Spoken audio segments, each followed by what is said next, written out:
Hello, everybody, and welcome to the Cheap Seats. This is episode 8, part 2 of our Fantasy Premier League discussion. I've got the guys in, got Dean, Cyrus, AB, and Wahid, and if you see all of them, they've already set up their teams, and these are their team names. So as a way to get in and break the ice, before we break the ice, please like the Hardy does are letting you know, you must like, subscribe, and share this show and this the 1WSR platform on YouTube. Please spread it widely to everyone. We know you guys love Fantasy Premier League. If we can get it to at least the 6 million people who play the game, will have done enough. I'm hoping the small little stadium of 30,000 the guy spoke about in episode 1. But if you're watching this episode and you haven't seen part 1, start with part 1. It tells you how the guys set it up, and then come to part 2, because part 2 is where the fun begins. So now, before we go into everything else, remember, please join our FPL team, our league. The code is there at the bottom. You'll get all the guys, and we're creating a wider community of Premier League and Fantasy Premier League lovers. And we'll probably have a show where we probably even get you on to let us know what you think about Fantasy Premier League. But as you can see, we're ready. The gents are ready. They've gotten all their team names on below their images there. So let's start with Cyrus. What are the 6 foot All-Stars? Okay, so it's a long story, but at high school, my buddies and I had a group. We weren't a gang. We were a group called the 6 Foot Club. No prize for guessing. We were all above 6 foot at the time. Some of us just made the mark, but you see, the other thing was you had to bring something special to the group. So everything I do, especially when it comes to fantasy, is 6 foot. I'm 6'3", and I've got all-stars in my team. That's where the name goes. I'm keeping it clean, keeping it simple. So no Mason Mount, no Pulisic, no short players. I'm talking about the players can be as short as they come. I've had N'Golo Kante in my teams in the past. So, I mean, if it was just like... Sorry, I think that's the problem right there. That's why you...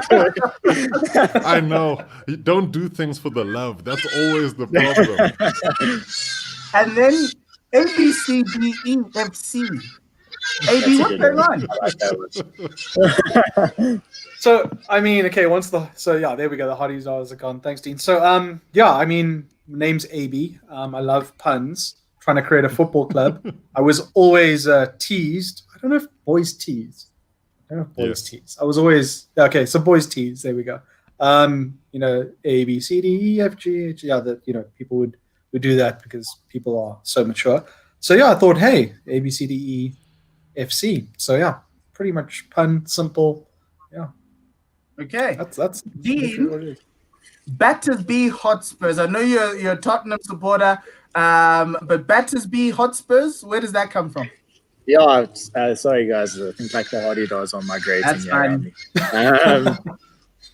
Battersby surname, simple as that. Hotspurs, Spurs fan. It's been my name since I started, so not changing, not going to change anytime soon. Even when I design my kit, I design it the same way, superstitious. So let me guess, change. White and blue shorts. White and blue, that's the only way it goes. Okay. And then the man who's the manager of Expected to Lose. Are you Mourinho-esque in your selections, Wahid? Look, coming up with a team name is one of my favorite parts of the game.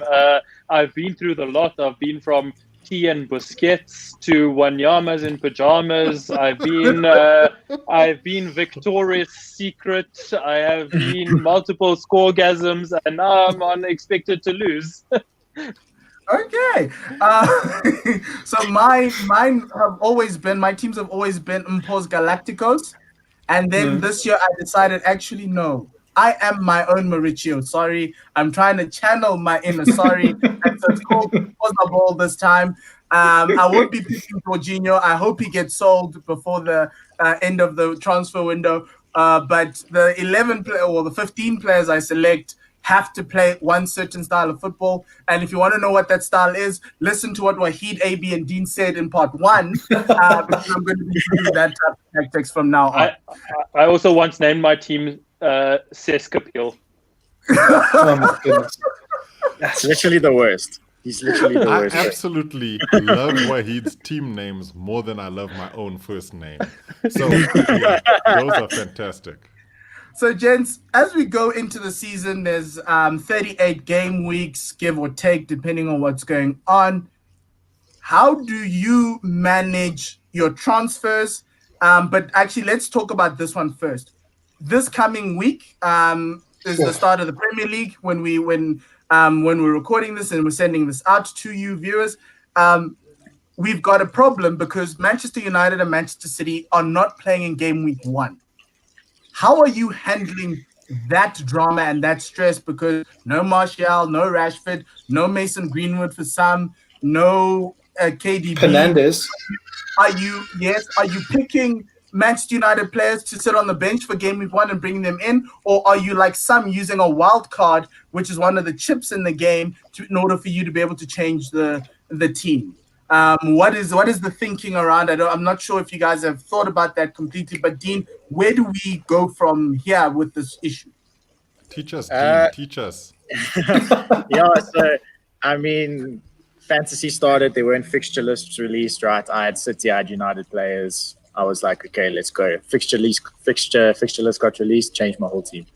I'm one of the guys. I don't have a single City player. I know a lot of guys are keeping them on the bench. I'm going full on City, United out. Don't have a single one of them. And then, like, I know people are joking, but literally looking to play wildcard after week 1. I don't think you can afford to lose any of them. Although, if you have a look, and I don't want to push my own team, Spurs have got some pretty good fixtures straight up. So got tripled up on Spurs. And then also looking at Liverpool doesn't have a bad run, so it's not like there isn't people to choose for game week 1. But I think more to the point is you have to be plugged in. If you don't know who's playing when and who they're playing, you're basically dead in the game. So double game weeks are just as important as missed game weeks, in my opinion. Okay. AB, what are you thinking around this situation? Are you keeping guys on the bench? Yeah, so look, I'm a huge United fan. I can't not have them in my squad. I don't think I've ever gone without a United player in my squad. So my bench has without Arsenal. And I didn't pick Wayne Rooney for a specific reason, and that's probably why I still don't win. But that's another story. So yeah, I've got 2 United guys on my bench for the first week. It'll probably change a million times before we kick off this weekend, but yeah, look, it's not easy. I'm worried that my predictions on some of my budget options are not going to play or not deliver. Yeah, if they don't play, it's a crisis because then I get 0. But interestingly enough, I echo Dean's sentiments of the Spurs having a good fixture run. Everton as well might. Chelsea, of course, with their new team. I don't think Liverpool will get off to a flying start as they did previously. I think Arsenal and the Community Shield showed that Liverpool are able to be scored against. Liverpool have had a shocking run since the restart. I think they've won 43% of their games or something like that, or not even, or something. I read a stat on Twitter. I don't actually care about Liverpool, but yeah, I think the truth lives. Yeah. Liverpool haven't strengthened as much as Chelsea or City have in this window, so I wouldn't go and throw money at 12 million Salah or Mane just yet. But yeah, so let's hope. Look, I won't be using my wild card barring a catastrophe in week 2. We shall see. Cyrus, what are your plans around this? Have you even thought that far? Are you still trying to figure out how many Chelsea players you need to have first? Cyrus is still trying to register his team. It keeps giving him an error. I'm just getting it now. So, and as I'm like, okay, that's a good point, Dean. I'll just change that right now. Oh, excellent point, Wahid. Let's do that. The thing for me here really is I tend to also be a realist around my team. And the thing is, as much as we do things for the love, and no, I'm not putting Kante anywhere near my team, the reality is that Chelsea will probably do better this season than they did last season. So you'll pick one or two players. I'm not. The problem was it Giroud? Was it Abraham? And then when you decided to go Abraham, he then had a purple patch and then disappeared. So I tend to look at it in terms of the fixture lists. Who should beat who in the games that are coming up? So if City and United are not playing, then you have to start picking players on teams and in games that should win. Like, for instance, Liverpool are playing Leeds. Yes, it's nice to have Leeds back and Bielsa's a great coach, but the reality is, for me, Liverpool should beat them. And if Liverpool win, who would be the likely scorers? So that's always the way I tend to look at it. It's just that when I have the time to go through this stuff, then I say, okay, this is the way I operate. It's when you get Newcastle versus Everton. And I actually like Everton. And I think that they'll be they've put in some really, really good bids for good and big name players. Those guys should do a lot better this season. But it's one of those where West Ham versus, Aston Villa, it could go either way. And then in those teams, who do you pick as your sort of, main goal threat? Grealish is a standout on the Villa side, and then you look at West Ham and you just think, if they had to end up pushing a defender to become their striker or, something along those lines, they don't know what's going on. So I tend to just go, pick the most likely to score points players in the fixtures that stand out. And especially when you've got big teams playing smaller teams, I try to have at least one of the big players from those teams in there. So Wahid, United's first 10 game weeks are either green, which is winnable games, or grey, which is draws, or likely, there's a less likelihood to lose. Will you use your wild card to push United players back into your squad, or are you also, because that's what I'm doing. I'm not using my wild card. I'm keeping them on the bench and then bringing them in week 2. What are your thoughts around that? Yeah, so I mentioned in the first episode that I truly do believe in a 15-man squad in Fantasy Premier League. So I have players on the bench, which I believe are good enough replacements for my City and United players. I kind of gone with a mixture of the two approaches. I don't need a wild card. So I have my high value United and City players in my side. They'll sit on the bench in the first week.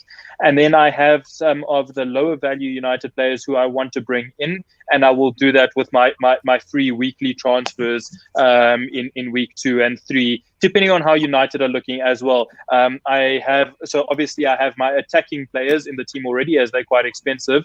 And if United are looking quite nice and solid defensively, I'll want to bring in a United defender, and I'll use that with a free transfer. United defenders aren't very pricey on the game. Okay. So as we move on, gents, what are your transfer policies throughout the season? I'm a fan of trying to bank as many transfers in a period if my team's running well, but sometimes, like last season, my team needed tinkering every week, and I felt like I was Claudio Ranieri at a point. AB, what's your strategy around transfers? I don't care how much it costs, you're coming in type of vibe?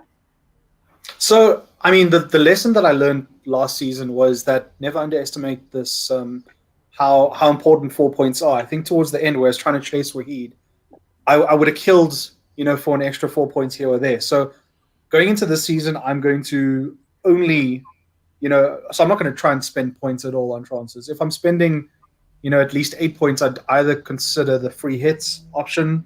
So I'd like to hopefully not have to make a transfer at the end of this first week, and then save 2 up just in case I want to shuffle things around after the first 2 weeks. Maybe sell an expensive midfielder, bring in guys who are on form and things like that. I mean, transfers it's a funny old game, fantasy football, because the amount of wild cards I've played in the first 4 weeks in fantasy has been too many, and I want to try and reduce that by picking a smart team this year.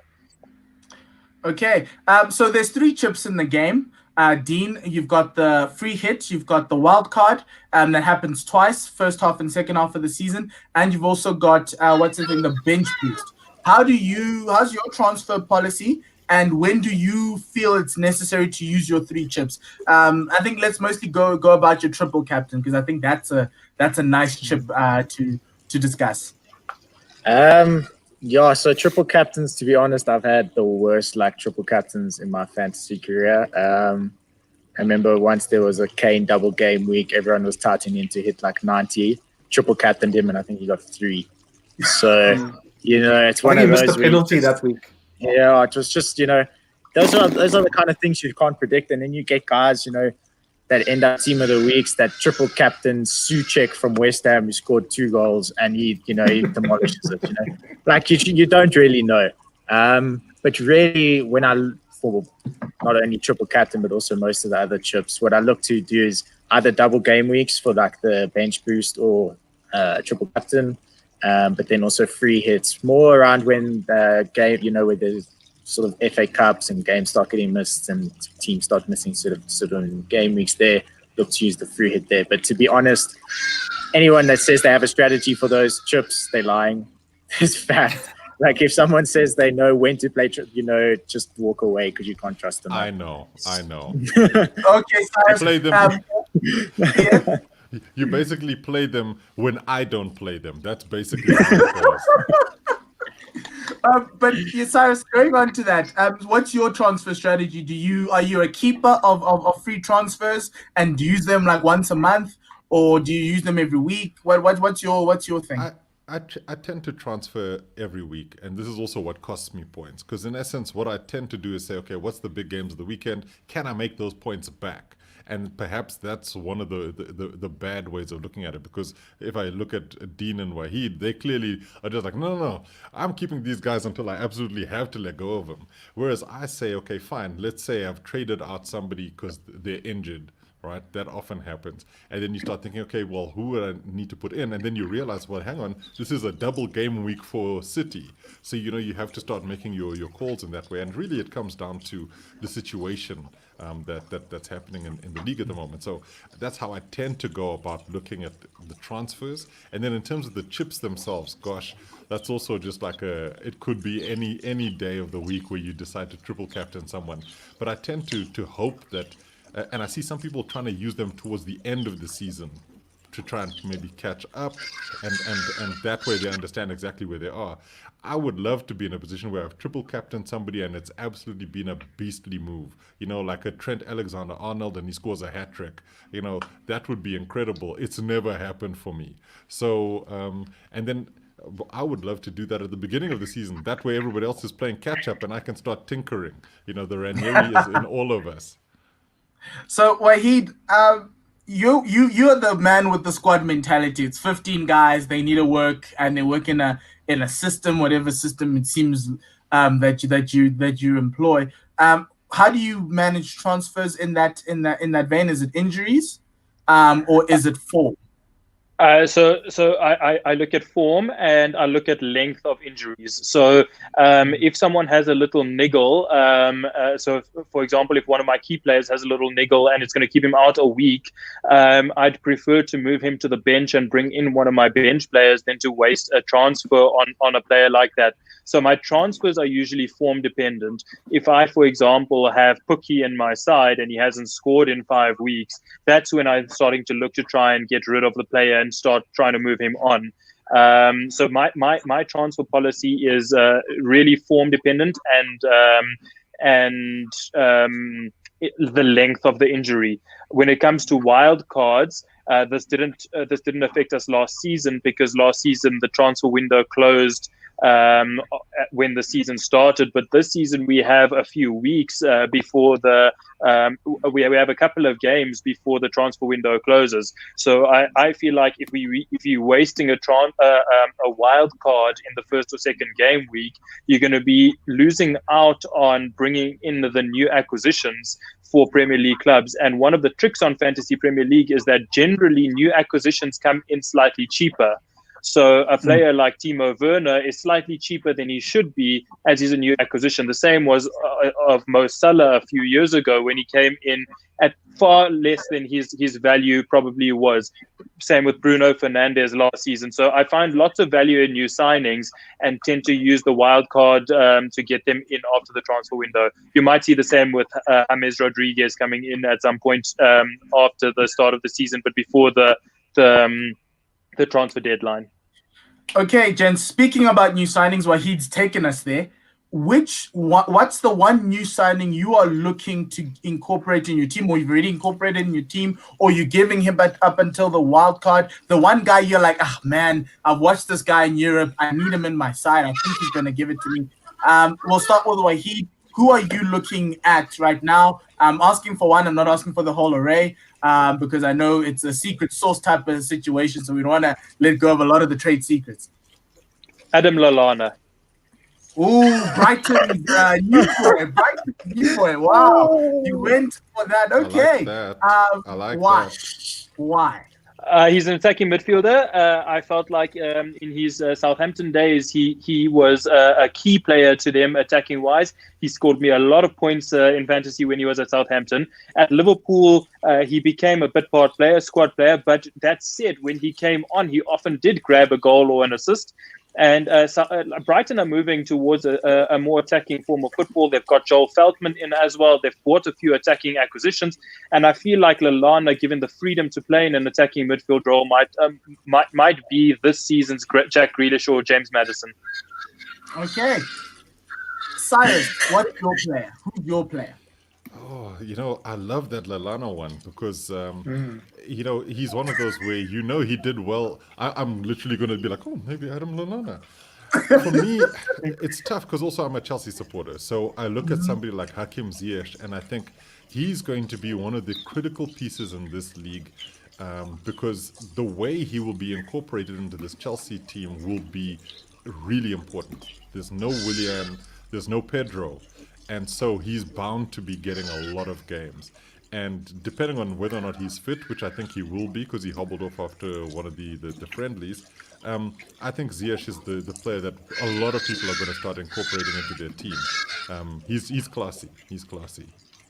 Okay. Dean, who's the player that you're looking to add in as a Doherty as he moves over to White Hart Lane? Yeah, exactly that. I had Doherty in my team before. Doherty's move to Spurs made it a little bit just made it sweeter, to be honest. I think, to be honest, Doherty is exactly the player Spurs need. I think what we're going to do is we're going to go, and obviously, having watched All or Nothing now, I'm also a Spurs tactician. I think Doherty is going to fly up that right-hand side. We're going to go back with Davies, Alderweireld, and Davinson in the middle, and then Doherty running up the right. He's going to give so much stuff so much assists to Kane, and then Dele's looking on form. We've got Son there. He's going to be on fire for Spurs. Wahid, what do you think of what Dean says? Sorry, I want to jump in. There's in terms of new signings, there's a player who's not a new signing but is like a new signing, and that's Daniel Podence at Wolves. He's a pick, not very expensive pick.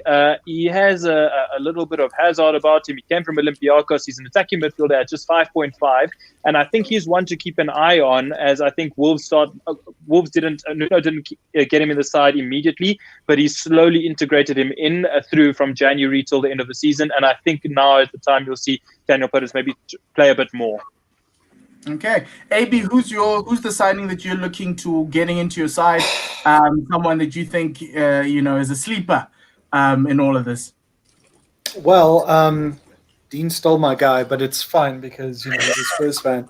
I loved Matt Doherty. I was a closet Wolves supporter half of last season with Adama and Cheapers, that Manuel Jimenez. What a guy. Things I would do for that man. But so he just led me down a different road here with someone who will be like a new signing. And unfortunately, this man is wearing the wrong color on his shirt. But I think this is going to be full Foden's breakout here in the Premier League. I mean, he's at 6.5 mil.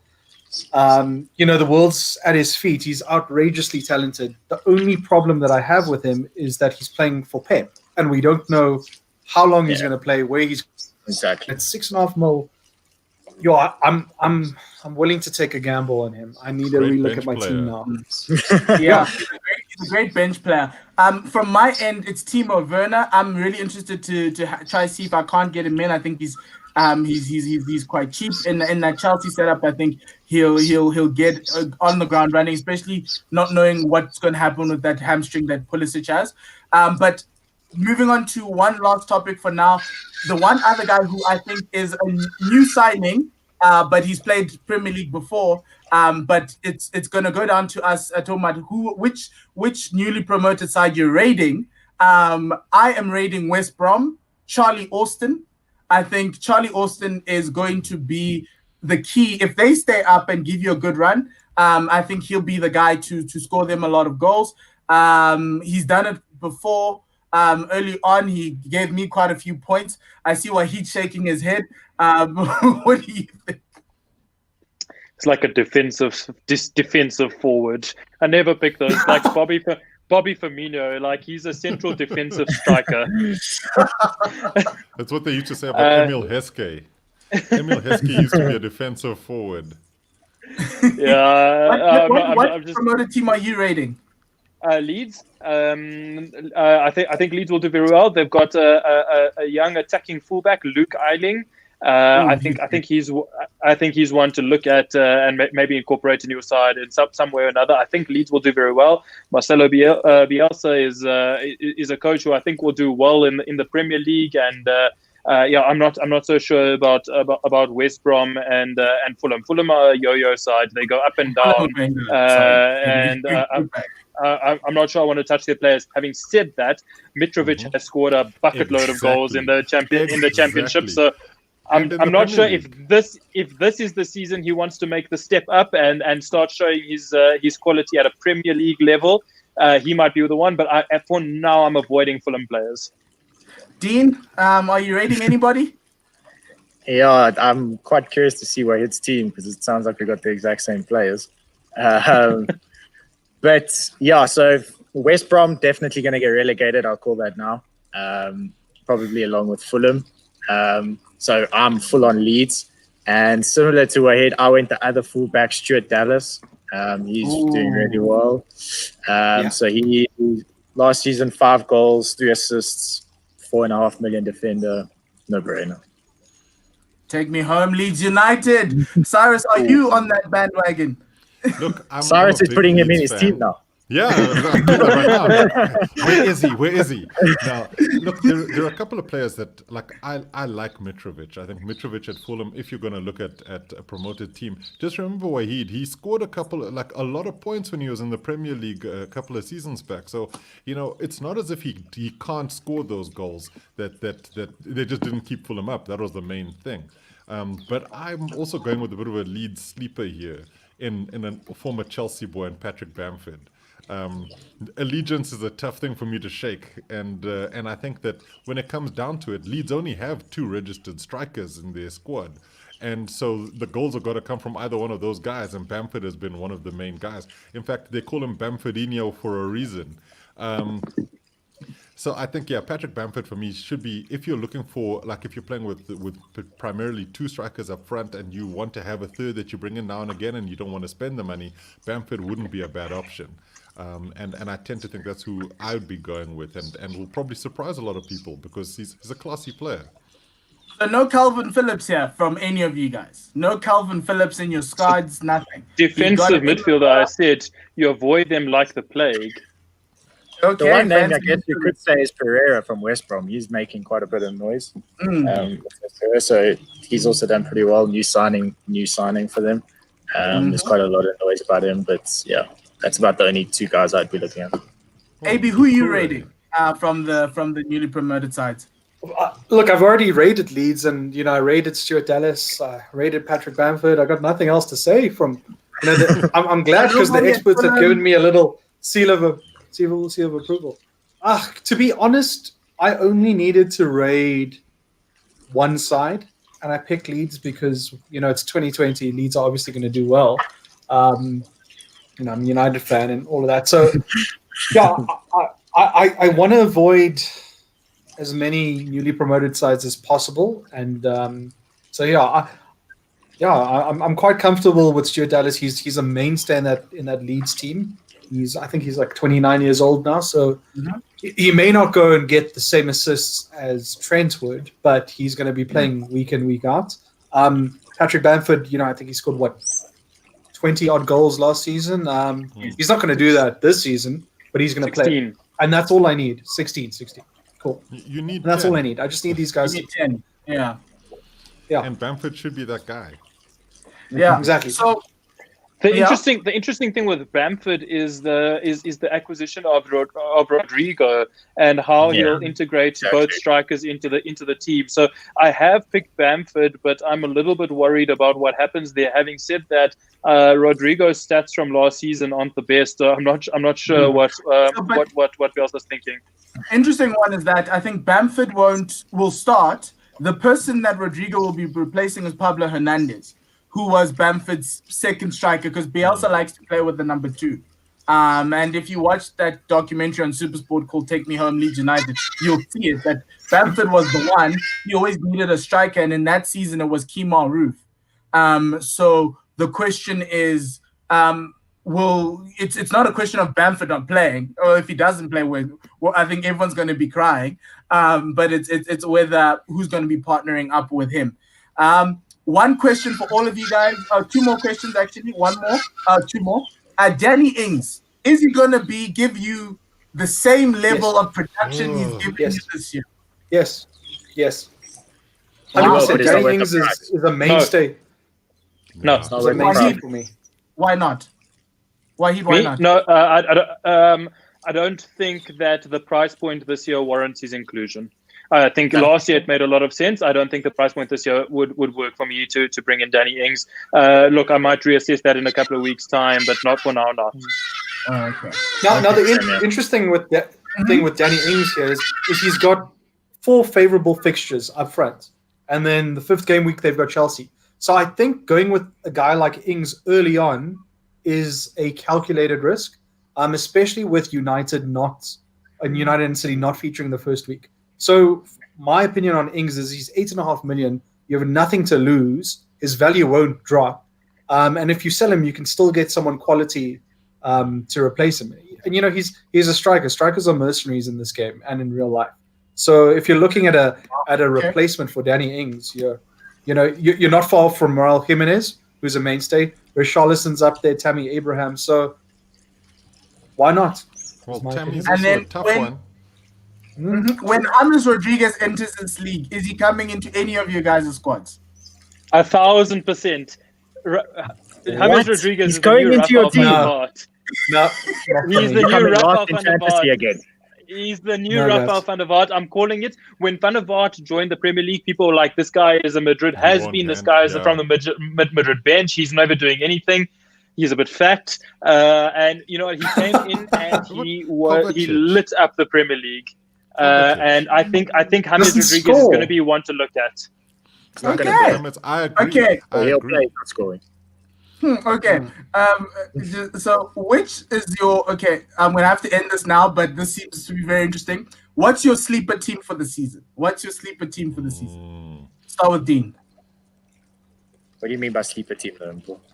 The team that will surprise you. Like Sheffield last year, they gave everybody a lot more points than we all thought. Okay, so what's the team that you think will give you the joy that made you champion last season?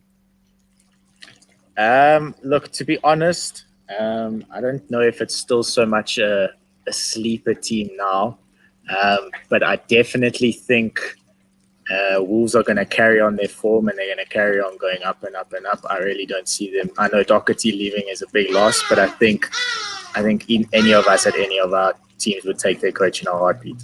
So I think Wolves will carry on going, and I think they're going to challenge.